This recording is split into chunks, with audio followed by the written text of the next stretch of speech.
bossing, magandang tanghali sa lahat, no? Diyos mio, marimar. So, may nag-walk-in sa atin sa garahe, mga boss. Hindi para bumili, hindi para mag-avail ng unit, kundi magbebenta, no? So, ayan sila, bossing, all the way from, taga saan, boss? Imus, Cavite. So, reason for sale, boss. Wala nang budget. So, ayan mga bossing, kasama sa buhay yan, no? Pag wala nang pangugutan, benta na yung sasakyan. So, normal yan, mga boss. So, this one is Toyota Vios, 2015 model, automatic transmission. Anong variant to? E-variant, no? So, ayan, mga boss, na test drive, na-check na natin. All goods naman lahat, nakarehistro pa, mga bossing.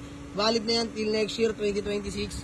So, presentable lang paint, may minor lang sa bumper, mga boss. So, napakadali lang yan, no?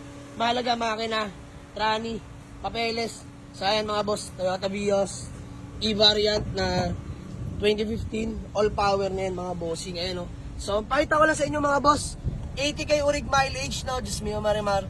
So, detailed lang to. Sobrang lamig ng aircon. Naka touchscreen head unit na rin yan. Leather seat interior. So, panalo na makakabili dito. So, murang-mura lang natin bibigay ito, mga boss. Fast break lang. Ngayong araw, mga bossing, oh. So may mga kursunada, mga boss. Mabilisan lang ulit. Sa mga naghanap na automatic na Toyota Vios, mga boss. Nakamags na nga rin pala yan, mga bossing, ha. Size 15s. Ayan.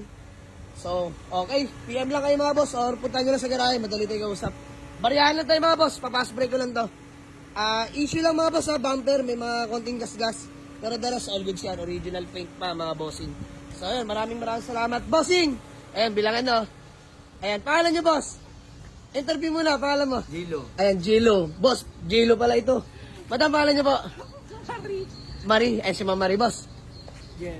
Boss GL. So, stay mga taga-imus na, bossing. So, ayan, binayaran na natin, mga bossing. Need fund lang sila. So, ayan, ha, mga bossing, sa mga gusto mag-walk-in, Waze or pin nyo lang sa Google Map. Jamalix Auto Garage, Paliparan 2, Dasmariñas, Cavite, mga boss. Maraming salamat sa inyo. Peace out.